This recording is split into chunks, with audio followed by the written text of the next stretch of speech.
Merci. Bonjour à toutes et à tous et merci d'abord de cette invitation. Salut. C'est cette expression, salut, qui m'est venue lorsque Jean Alouche m'a invité à cette journée sur la base d'un chapitre d'un livre que j'avais écrit avec l'historien Philippe Artière, qui s'appelle D'après Foucault. Chapitre dans lequel j'essayais d'élucider la présence d'un motif commun, à mon avis, à Deleuze et à Foucault. Le motif, c'est celui de la disparition, de disparaître. Mais non pas comme fatalité, comme catastrophe, ou comme horizon à venir, davantage comme tâche actuelle, comme élément kinétique. Ce que Foucault appelle écrire pour n'avoir plus de visage, ce que Deleuze appelle devenir imperceptible. Suite à une lecture, comme d'habitude, très précise et très précieuse, Jean Alouche m'avait indiqué, de manière un petit peu énigmatique, qu'il lui semblait qu'il y avait là, autour de cette affaire de disparition, la question suspendue de ce qu'il appelle un point de croyance. Point de croyance différent chez l'un et l'autre, différent peut-être de ce qu'il est chez Lacan, mais sur le fond d'une sorte de problématique commune, problématique qui lierait le mouvement de la vie à la résistance contre l'obligation d'apparaître tel qu'en soi-même. Alors, cette formulation, cette remarque, ce koan un peu énigmatique, m'a fait réfléchir et j'ai cru comprendre, j'ai cru entendre dans notre réaction, que la question à laquelle m'invitait à réfléchir était à peu près la suivante. À quoi faut-il croire pour consentir à disparaître, voire pour se hâter de disparaître? Ou encore, réciproquement, quelle croyance s'agit-il, en s'effaçant, de renforcer, de susciter ou de faire naître? À peu près à ce point de mes ruminations que m'est revenue cette simple formule, courante, usuelle, salut. Formule où on entend bien sûr, à la fois, en même temps, le saluer et le sauver. Formule dont je remarque du coup qu'elle articule, qu'elle superpose deux gestes au ras de nos échanges quotidiens. D'abord le geste de la promesse ou du vœu. Il n'y a tout de même pas rien dans nos sociétés laïques que de souhaiter le salut, comme une marque, comme une cicatrice du sacré au seuil de chaque échange. Et dans le même temps, il y a le geste de prendre congé, le geste de s'excepter de la relation dans un très curieux vocatif, qui est en même temps un repli sur soi. Curieuse articulation donc entre le sauver et le se sauver. J'engage ma foi dans la relation au moment même, à l'instant même, où je me retire de celle-ci. Qu'est-ce que ça veut dire? Est-ce que c'est simplement une manière de mauvaise foi, une forme d'atermoiement, un peu comme cette remarque mélancolique que Thomas de Quincey mettait dans la bouche de Kant, vieux Kant disant que quand un serveur vous dit « j'arrive », c'est généralement qu'il s'en va. Est-ce que c'est seulement ça?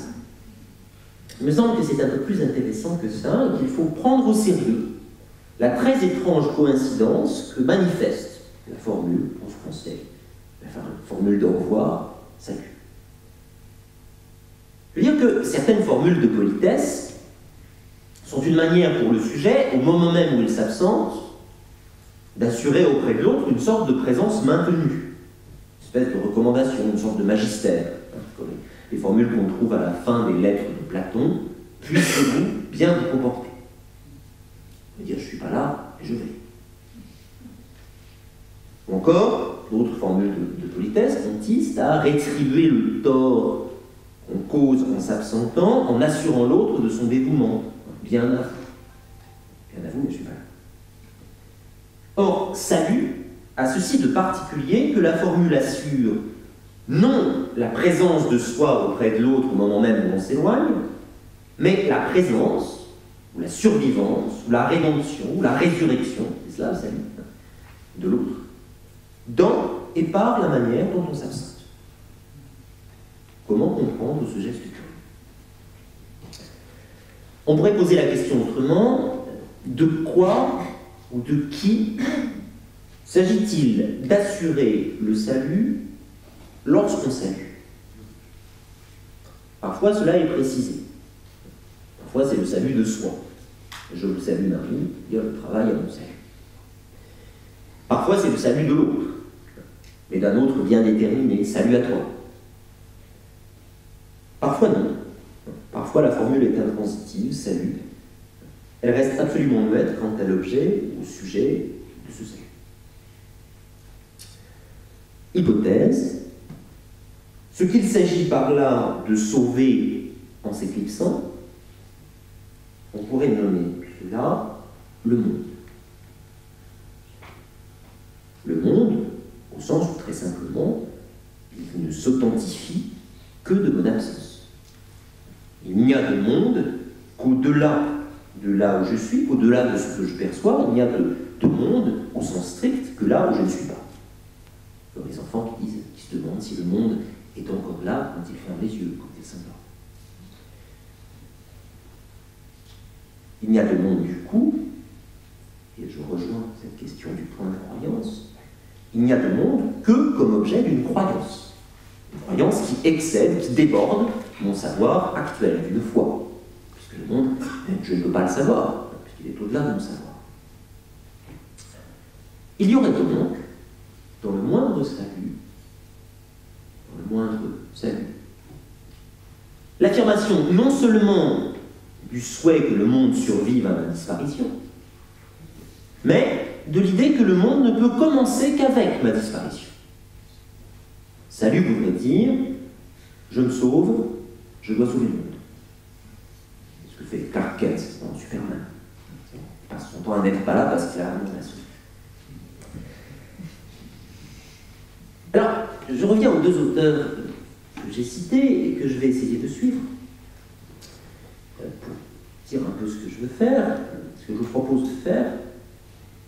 Lire chez Deleuze et Foucault la présence d'une sorte d'éthique de la disparition, ça n'est pas forcément les soupçonner d'une sorte de tentation un peu nombriliste. J'essaie de me survivre en effaçant toutes les figures, toutes les places où je pourrais être assigné. Côté, je ne suis pas celle que vous croyez.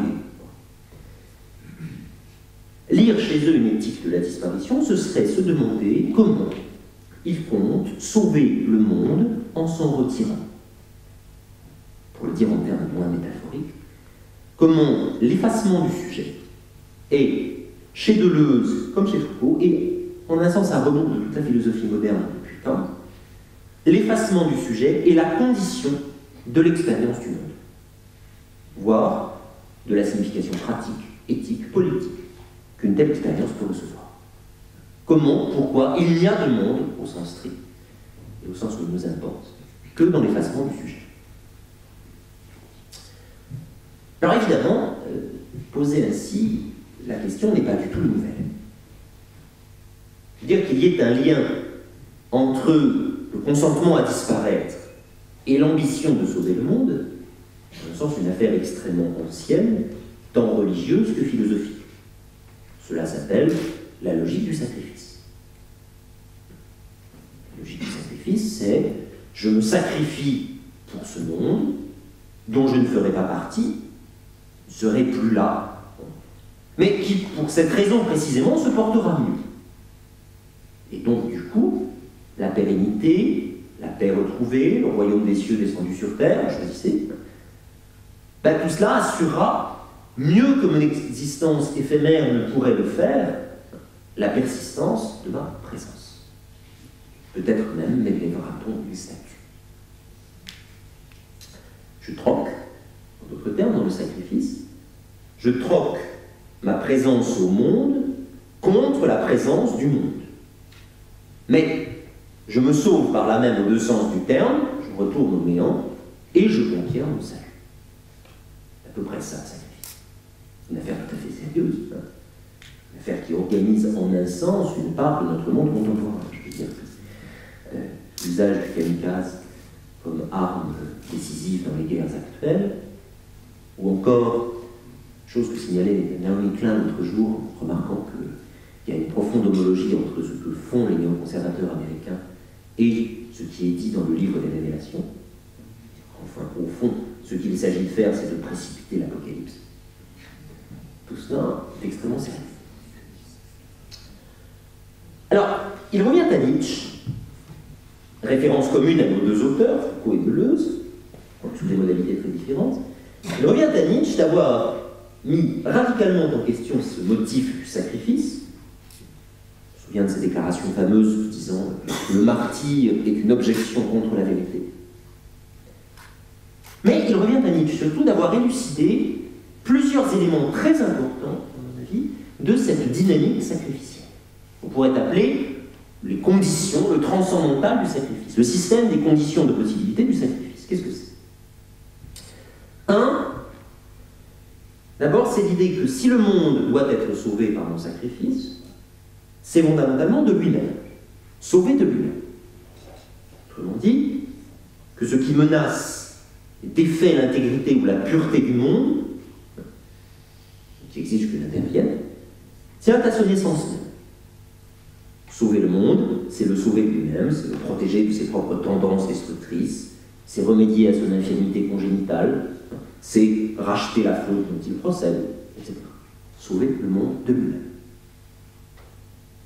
2, pour croire au sacrifice, eh bien, il faut croire que, du coup, le salut ne viendra que de l'affirmation et de la croyance en un autre monde.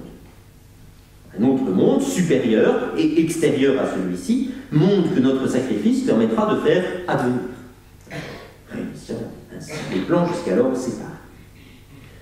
Pour Nietzsche, ça veut dire simplement que cet autre monde résulte, découle de notre incapacité à supporter celui-ci. Troisièmement, donc dédoublement du monde. Il n'y a de sacrifice que sous la condition d'un dédoublement du monde.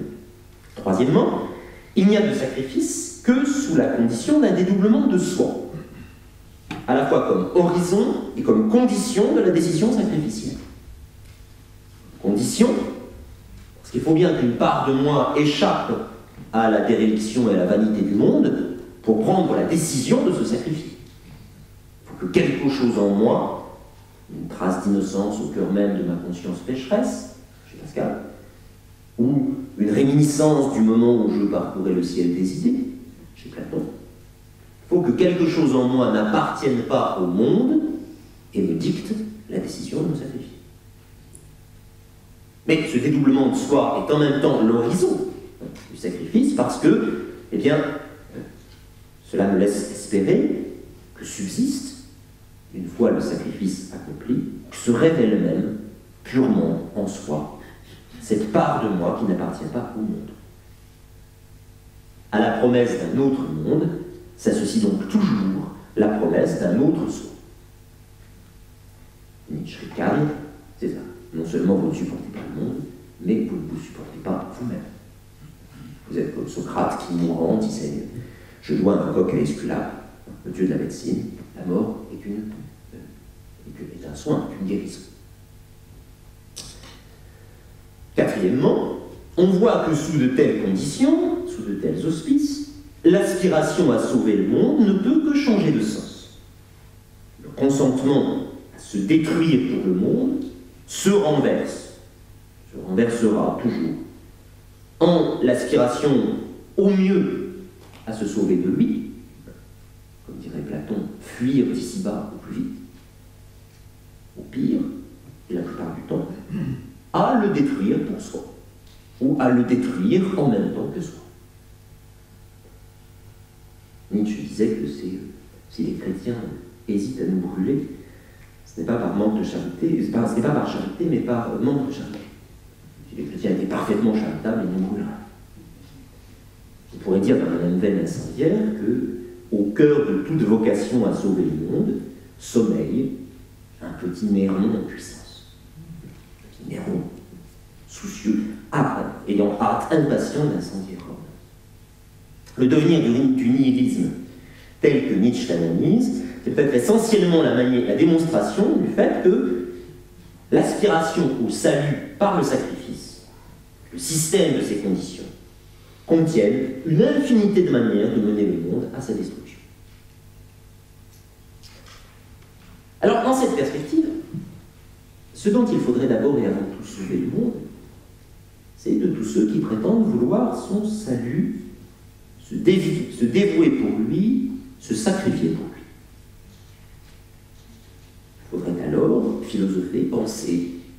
Ce serait essentiellement lutter contre tout ce système que je viens de décrire et qui amène au sacrifice, qui conduit à penser qu'il n'y a de vie pleine que dans ou à travers la mort.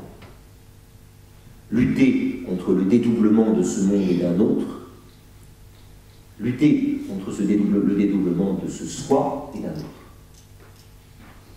De là, une triple critique que nous trouvons à la fois chez Deleuze et Foucault. Je les énumère rapidement. D'abord, une critique ontologique du monde dédoublé et souffrant de lui-même. C'est-à-dire du monde qui serait affecté d'un défaut ou d'une déficience fondamentale telle qu'il ne peut retrouver sa consistance qu'à travers mon sacrifice. Cette critique, c'est par exemple ce qu'on trouve sous la plume de Deleuze, lorsque Deleuze interprète l'éternel retour nietzschéen. L'éternel retour chez Nietzsche, le fait que chaque instant revient infiniment, c'est d'abord l'affirmation de ce que le monde n'a besoin de rien d'autre que lui pour exister, pour être, que l'histoire ne conduit pas vers un point final, que sous les apparences, il n'y a pas d'essence plus fondamentale, que chaque instant est pleinement, intégralement, absolument en lui-même, qu'il n'y a pas d'arrière-monde. Même chose chez Franck.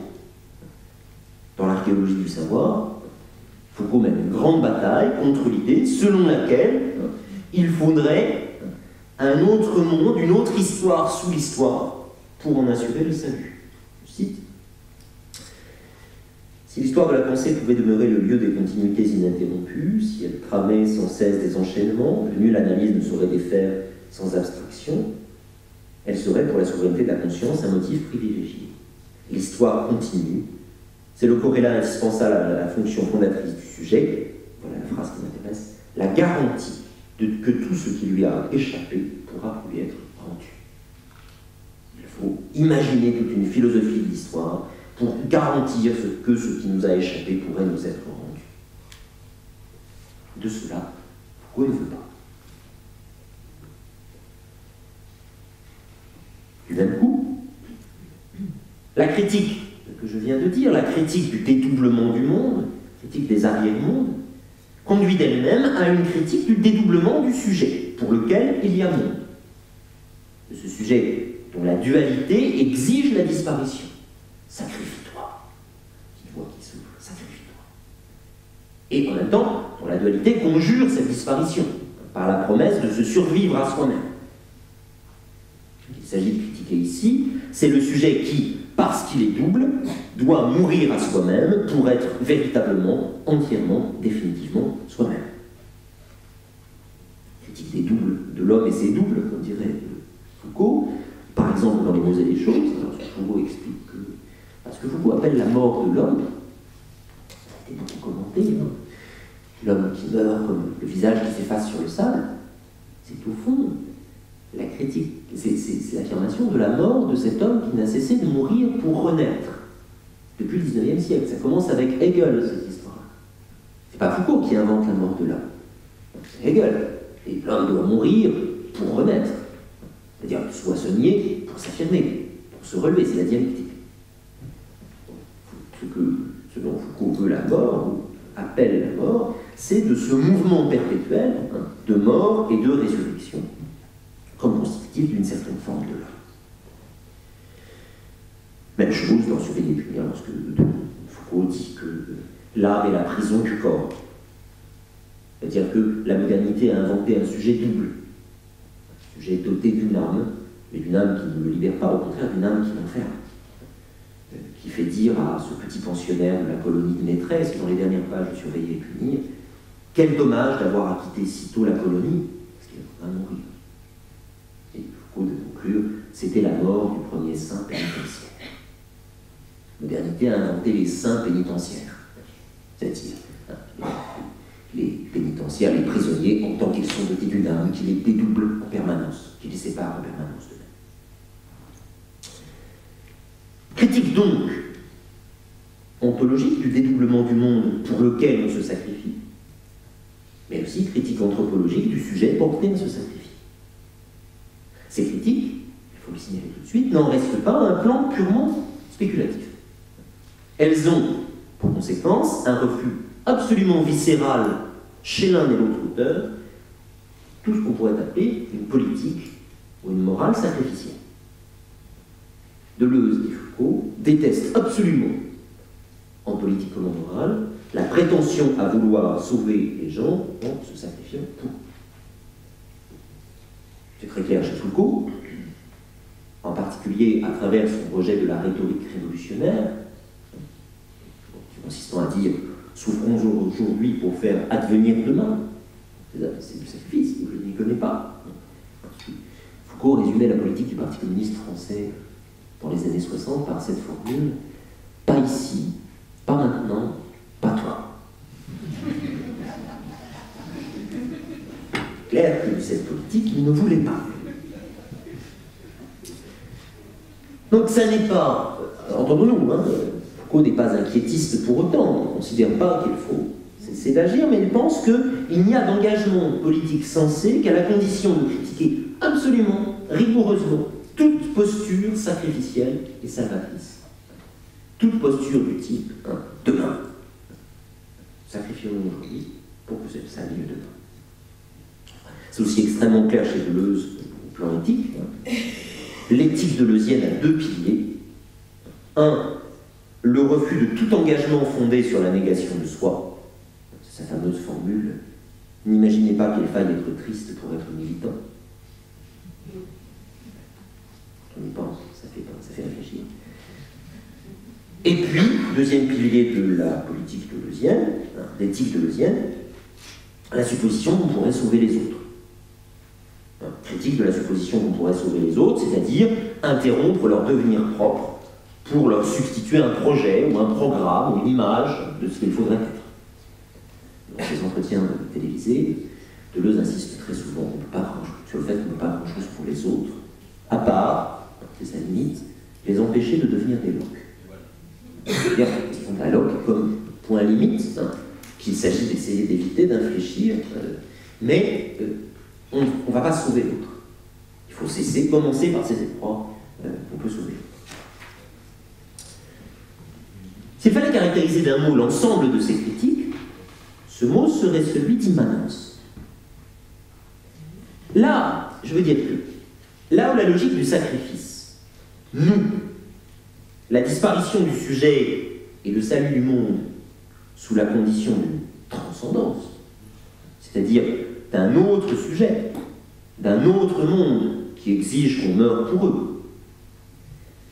La position de Deleuze comme celle de Foucault consiste à affirmer que cette transcendance est un leurre, que c'est un trompe-l'œil, qu'il n'y a rien d'autre que le monde, rien d'autre que les sujets, rien au-dessus ou au-delà pour lequel il faille vivre et qui par là même exigerait pour nous de mourir. On pourrait dire de ce point de vue que les pensées de Foucault et de Deleuze s'ordonnent autour d'un même mot d'ordre, point de salut. Point de salut. Sauf peut-être à sauver le monde de ceux qui essaient de le sauver. Est-ce que ça veut dire pour autant, en critique absolue d'un certain mode de disparition, hein, c'est ce que j'essaie de dire. Est-ce que ça veut dire pour autant que les repères qui organisent la question ou le motif du salut, tel que j'ai tenté de le définir, que ces repères-là aient totalement perdu leur pertinence et totalement disparu, soient totalement effacés de la pensée de Deleuze ou de la pensée de Foucault. Ce qui donnerait une sorte de pensée laïque, hein, où on ne se préoccupe plus du monde, on ne se soucie plus de disparaître, il n'y a plus de croyance, hein, tout va bien. Il me semble au contraire que la force de ces pensées tient à la façon dont, dans le même mouvement, elles récusent absolument la forme sacrificielle de la disparition pour le salut du monde, mais elles prennent au sérieux, très au sérieux, et la question du salut, et la question de la disparition, et la question de la croyance. Elles les reprennent, mais sous un autre mode. Essayons de voir. D'abord, premier point, la question de savoir si quelque chose du monde a besoin d'être sauvé n'est pas entièrement épuisée par la critique nietzschéenne des arrière-mondes. Il en reste quelque chose. Savoir si quelque chose du monde doit être sauvé. C'est tout à fait clair chez Deleuze. L'œuvre de Deleuze est tout entière, on sait, organisée à partir de la référence à un philosophe, Spinoza. Or, Spinoza est un philosophe chez qui l'affirmation radicale de l'immanence va de pair avec le souci de la béatitude, d'atteindre la béatitude. L'éthique de Spinoza, c'est un livre qui, d'un côté, dit qu'il faut être naturaliste, mort aux illusions superstitieuses, et qui, de l'autre main, dit qu'il faut être naturaliste, car le naturalisme nous amènera à une certaine forme d'éternité. Car le naturalisme permettra, c'est ce que dit Spinoza au début du livre 2 d'éthique, de nous conduire par la main jusqu'à la béatitude la plus suprême. Si ce n'est pas du salut. Je ne sais pas ce que c'est. Alors, de quoi faut-il sauver le monde si on ne croit pas à un autre? Essentiellement chez Deleuze, de la manière dont les dynamismes qui parcourent ce monde, que Deleuze nomme des devenirs, tendent à être rabattus par les hommes sous l'autorité d'un jugement. Ce dont il faut sauver le monde, c'est du jugement. Un jugement qui distribue de part et d'autre d'une frontière le bien, le mal, le permis, le défendu, les bons militants, les mauvais militants, etc. Ce que Deleuze appelle, en référence à Artaud, en finir avec le jugement de Dieu. Ce dont il faut sauver le monde, c'est du jugement de Dieu. C'est-à-dire, en fait, de cette vision morale du monde où on sépare la vie d'elle-même. Ce que Deleuze explique ainsi dans un grand livre sur Spinoza, il dit « Aller jusqu'au bout de ce qu'on peut, telle est la tâche proprement éthique. La morale, au contraire, nous maintient séparés de notre puissance d'agir. » Autrement dit, chez Deleuze, la question n'est pas de savoir si le monde doit être sauvé du point de vue d'un modèle extérieur, supérieur, auquel il faudrait le ramener, le conformer. La question est plutôt de savoir comment le monde peut se sauver, au sens d'une galopade ou d'une fuite, au sens où le lait se sauve, quand on le laisse trop longtemps sur le gaz. C'est-à-dire, comment le monde peut déployer ses devenirs de manière à échapper aux repères, au striage, aux reterritorialisations, tout ce qui, en gros, sépare la vie de sa puissance propre. Voir l'expression de Deleuze et Guattari dans 1000 plateaux, fuir, oui, mais fuir comme un avare. Fuir. Un laveur. Absolument. Je ne doute pas que vous arriverez sur ce terme. Chez Foucault, le motif, disons, salvifique, parce qu'on n'utilise pas assez l'adjectif salvifique. Le motif salvifique est certes plus difficile à déceler.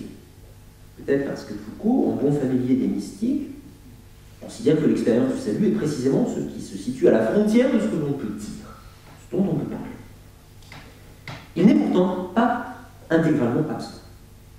Il hante, en particulier, ce motif du salut, l'un des plus beaux textes de Foucault, qui s'appelle « La vie des hommes infâmes », qui est cette préface à un projet de livre où Foucault aurait rassemblé les lettres de cachet des archives de la Bastille, c'est-à-dire de courts textes expliquant pourquoi, au XVIIe siècle, au XVIIIe siècle, un tel a été embastillé à vie. Je cite simplement le début de cette préface. C'est une anthologie d'existence, des vies de quelques lignes ou de quelques pages, des malheurs et des aventures sans nombre, ramassées en une poignée de mots. Vie brève, rencontrée au hasard des livres et des documents, des exemples. Mais à la différence de ceux que les sages recueillaient au cours de leur lecture, ce sont des exemples qui portent moins de leçons à méditer que de brefs effets dont la force s'éteint presque aussitôt.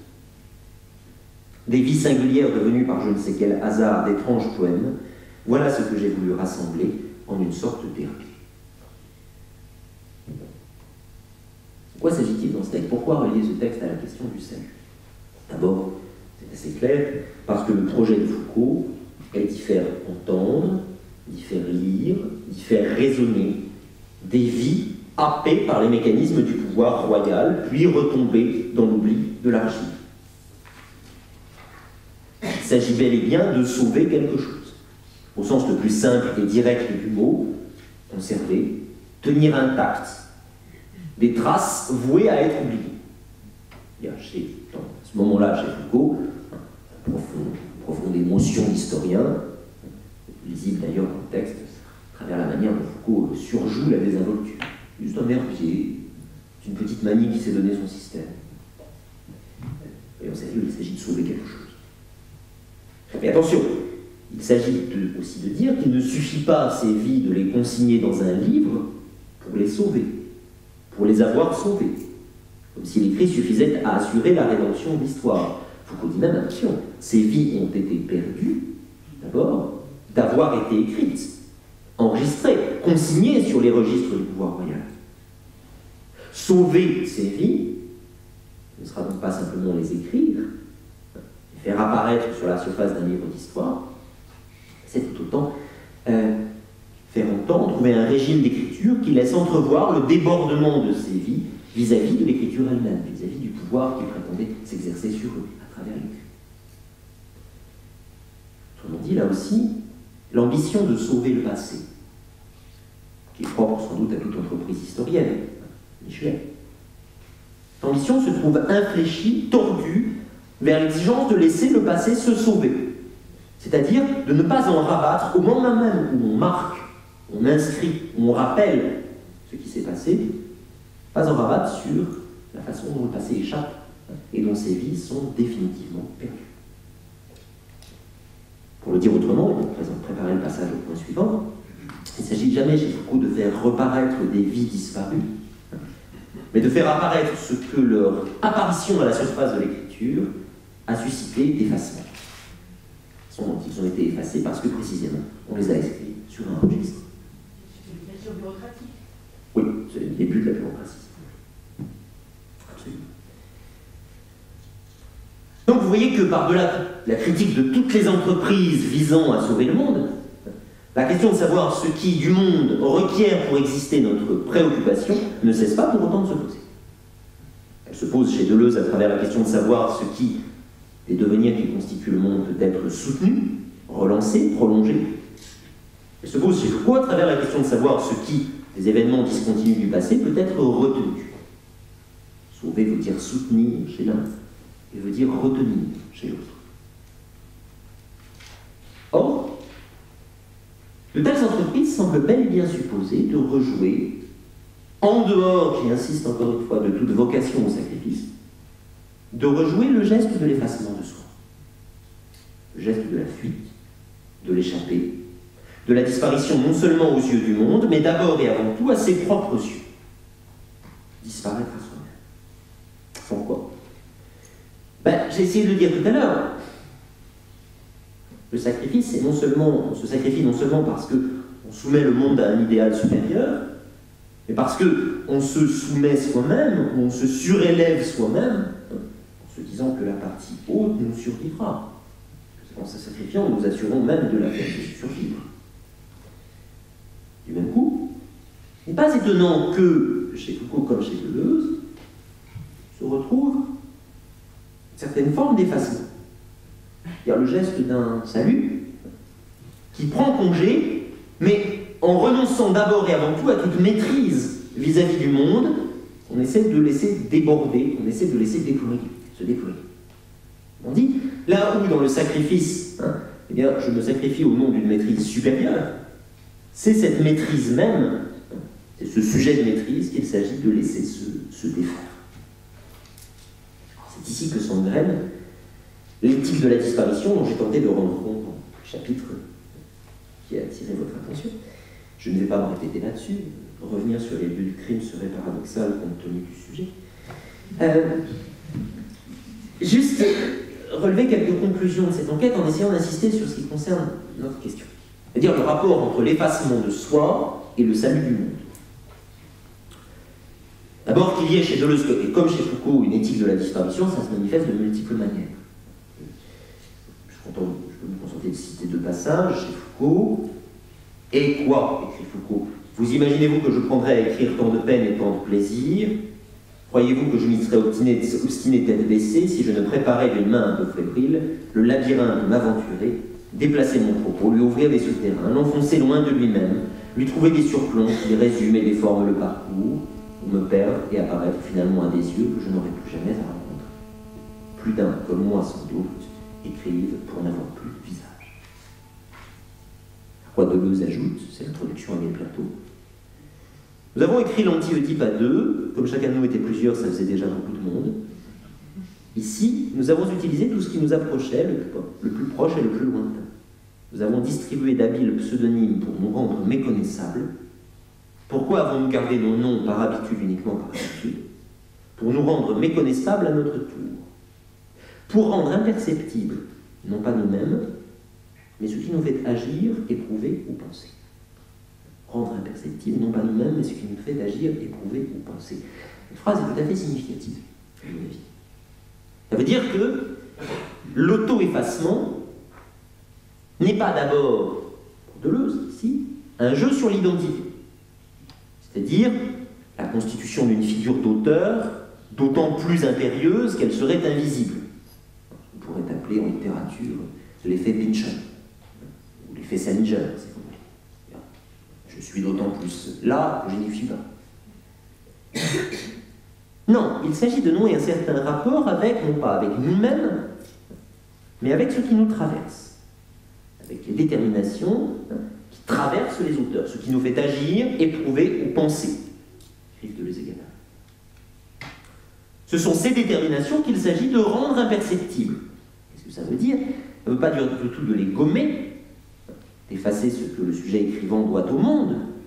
Au contraire, il s'agit de les rendre à leur imperceptibilité, c'est-à-dire de délivrer les devenirs qui nous traversent de la forme qu'ils prennent lorsqu'ils se subordonnent à la figure synthétique, identique à soi, d'une subjectivité d'auteur. Je m'efface de manière à ce que ce qui me constitue et me traverse vers le texte, soit rendu à soi-même, à sa diversité, à sa pluralité, à son hétérogénéité, et soit délivré en quelque sorte de moi. Autrement dit, le fait de se rendre méconnaissable a pour but d'interrompre ou de briser le jeu du miroir dans lequel se réfléchissent, se définissent l'un l'autre, une certaine image de soi et une certaine image du monde. Le jeu dans lequel le monde n'est plus alors que le vis-à-vis du soi, la surface de projection du soi. C'est cela qu'il s'agit de faire. Et il faut cesser d'être un soi pour que le monde cesse d'être le miroir de ce soi. Comme disent les charmants Deleuze et Guattari, « Ô ma petite île déserte où je retrouve la coloserie des lilas, ô mon océan profond qui reflète le bois de Boulogne, le lac de bois de Boulogne, ô la petite phrase de Vinteuil qui me rappelle un doux moment. » Avec ce jeu de reconnaissance de soi dans le monde qu'il s'agit d'en finir.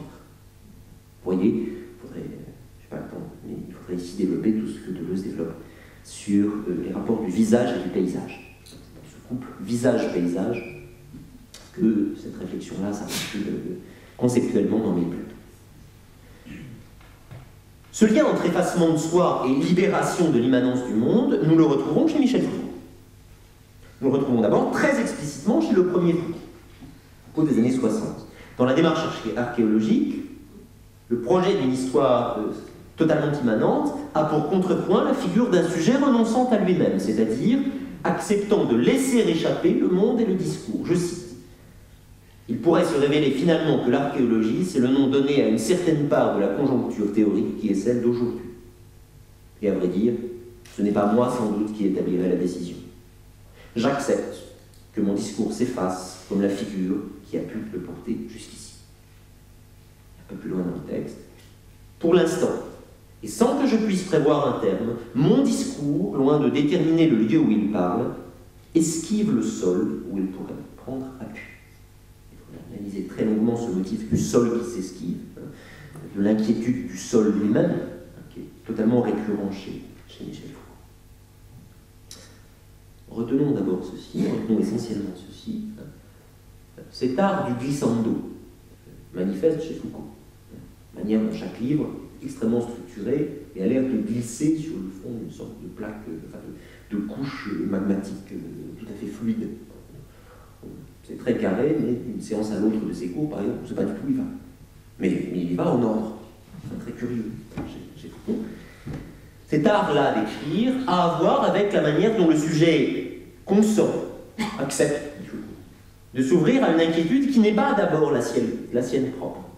D'abord celle du contexte historique dans lequel il est pris. Inquiétude qui, pour cette raison, le constitue, mais le destitue en même temps comme sujet. C'est-à-dire le transforme, j'emploie le terme du dernier Foucault, en sujet problématique. Question des problématisations, du rapport entre subjectivation et problématisation du dernier Foucault. Alors ici, c'est peut-être le moment d'introduire dans notre beau voyage avec les deux auteurs en même temps, d'introduire une sorte de bifurcation, un écart entre Deleuze et Foucault. Le dernier Foucault, on le sait, thématise directement le sujet et le rapport à soi. Elle distingue assez de la position de Deleuze. D'ailleurs, Deleuze, lorsqu'il lit ses textes, ne peut voir dans cet intérêt pour le soi que l'effet d'une tristesse, d'une mélancolie finale de Foucault. Rien n'indique que le dernier Foucault ait été mélancolique. En fait, la bifurcation est ici. Là où, pour Deleuze, on ne s'est jamais suffisamment débarrassé du sujet. On n'a jamais assez disparu. Et il est hors de question d'en rabattre sur cette question. La position de Foucault, à cet égard, est plus complexe. Tout se passe comme si, pour se débarrasser du sujet, il fallait en construire une certaine forme. Le construire sous une certaine forme.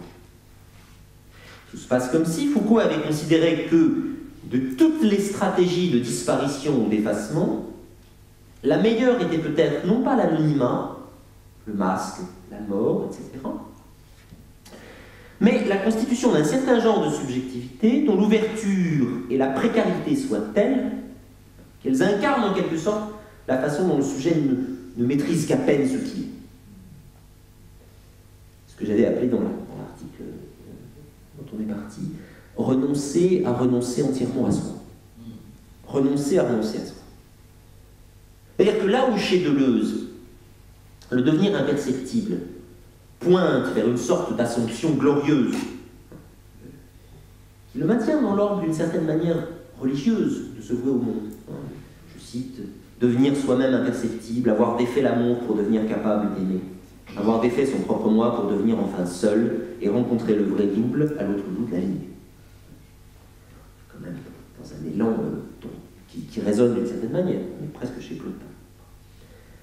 Bien, là où c'est comme ça chez Deleuze, il y a chez Foucault l'idée que si, comme il écrit, nous avons hérité de la morale chrétienne qui fait du renoncement à soi la condition du salut, alors sortir du christianisme, c'est renoncer à renoncer.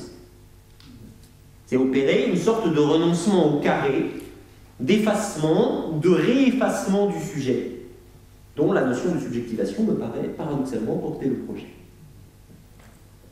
C'est une idiotie que de dire que le dernier Foucault a renié le premier, qu'avant Foucault ne voulait pas de sujet, maintenant il en veut un. C'est un seul et même fil qui se tisse. De l'absence d'œuvre, la folie d'absence d'œuvre de l'histoire de la folie, à faire œuvre de soi-même, formule que Foucault emprunte à Baudelaire, c'est une même histoire. Faire œuvre de soi-même, c'est se constituer comme sujet, mais se constituer comme sujet au lieu même de ce qui détotalise, de ce qui déstabilise en permanence cette tentative. C'est s'installer sur une faille. S'installer sur une ligne de faille, sur ce que Foucault appelle un point de problématisation. Alors, résumons. Si on rassembler un peu les morceaux.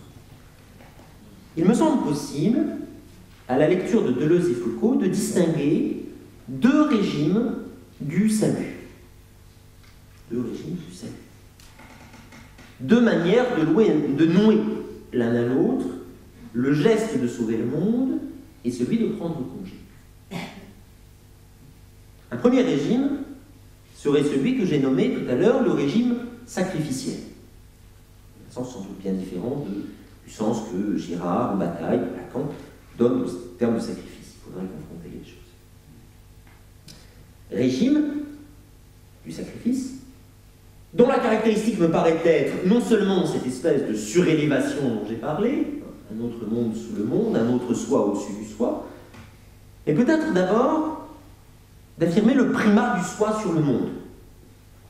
C'est-à-dire que dans le sacrifice, l'enjeu est d'abord et avant tout de se sauver. C'est-à-dire de maintenir paradoxalement l'intégrité, l'inaltérabilité d'un soi au moment même où on se sacrifie, sous la forme d'une empreinte ou d'une dette dont le monde viendrait attester par-delà notre disparition. Peut-être même vous allez retourner une statue. Est-il besoin de dire que cette histoire-là finit toujours, la plupart du temps, relativement mal? Et puis, de ce régime-là, de sauver et de saluer, il faudrait s'y distinguer un deuxième régime. Celui qui s'indique, par exemple, chez Foucault et Deleuze, et qui serait gouverné par le mot de Kafka, le mot que Kafka écrit dans son journal, « Dans le combat entre toi et le monde, choisis le monde ». Et qu'une telle formule n'est pas forcément un appel au sacrifice. C'est en un sens tout le contraire. Lorsqu'on se sacrifie, c'est à soi-même qu'on choisit, fondamentalement. La question est plutôt, cette fois, d'inventer ou de produire un effacement de soi tel qu'il reconduise effectivement au monde. Ce qui passe, on voit bien à travers cette histoire de subjectivation, ce qui passe par un consentement à une altération de soi.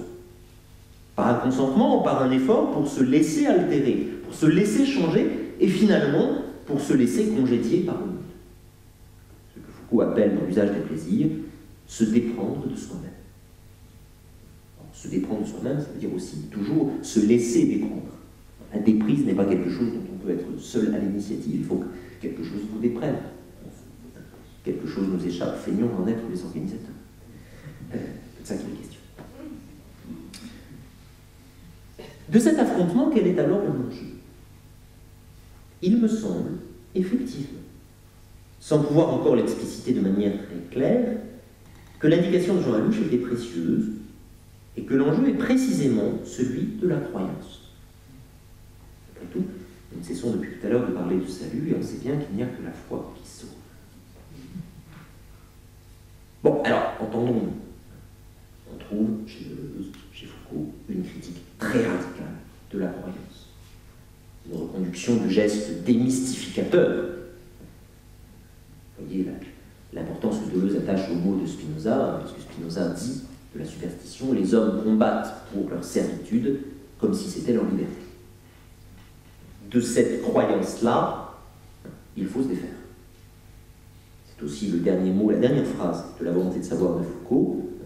Ironie de ce dispositif, il nous fait croire qu'il y va de notre libération. Il faut se déprendre, se dessaisir, cesser de croire. Et, voilà, il faut cesser de se croire parce que le croire est le vecteur, le point de passage d'un pouvoir, d'un asservissement, dont la forme du prêtre, de la prêtrise, le prêtre ascétique chez Deleuze, le confessionnal, la confession, la pastorale chrétienne chez Foucault, porte la trace. Il faut cesser de croire. Pour autant, je ne crois pas qu'il s'agisse ni chez l'un ni chez l'autre d'instaurer ou de restaurer un rapport au monde exempt de toute croyance, gouverné par la seule exigence de lucidité rationnelle, gouverné par le seul savoir. Autrement dit, ni chez Foucault ni chez Deleuze, l'impératif d'effacer le sujet ouvrirait sur l'impersonnalité d'une saisie objective du monde, dans la forme de la science. Dans les deux cas, cet impératif d'effacer le sujet ouvre sur une expérience d'où la croyance n'est pas absente. Deux indications pour finir.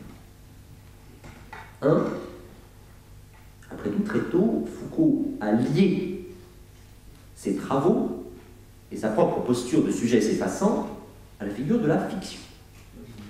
La fiction. Je n'ai jamais écrit que des fictions, dit-il. Or, qu'est-ce qu'une fiction? Sinon ce à quoi on croit, ce qui suscite un croire, mais un croire très spécial, qui n'est pas vraiment une illusion, qui n'est pas non plus une simple adhésion subjective. Voilà ce qu'écrit Foucault très tôt dans un texte de 63. Si le fictif, c'était justement non pas l'au-delà, ni le secret intime du quotidien, mais ce trajet de flèche qui nous frappe aux yeux et nous offre tout ce qui apparaît. Croire au trajet de flèche qui nous offre ce qui apparaît.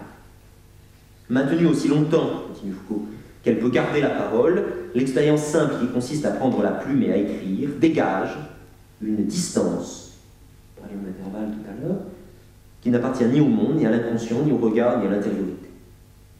Un peu plus loin, Foucault écrit « Si l'on me demandait de définir enfin le fictif, je dirais la nervure verbale de ce qui n'existe pas, tel qu'il est. » Assez énigmatique, assez hermétique pour le coup, mais il y aurait sans doute ici à approfondir cette question de la croyance dans la direction de la production des fictions, de l'histoire comme production de fiction. Cette indication, cette autre forme de croyance, c'est sans doute chez Deleuze qu'on va la trouver de la manière la plus claire, et c'est d'ailleurs sur ces formulations que je m'arrêterai. Formulation célèbre de l'image-temps, de ce livre sur le cinéma, c'est-à-dire sur une vision sans sujet, l'image-temps où Deleuze oppose la croyance en un autre monde et l'indispensable croyance en ce monde-ci. Je cite. Le fait moderne, c'est que nous ne croyons plus en ce monde. Nous ne croyons même pas aux événements qui nous arrivent, l'amour, la mort, comme s'ils ne nous concernaient qu'à moitié. C'était déjà un grand tournant de la philosophie de Pascal à Nietzsche, remplacer le savoir par la croyance. Mais la croyance ne remplace le savoir que quand elle se fait croyance en ce monde tel qu'il est. Nous avons besoin d'une éthique et d'une foi, ce qui fait rire les idiots. Ce n'est pas un besoin de croire à autre chose, mais un besoin de croire à ce monde-ci, dont les idiots font partie.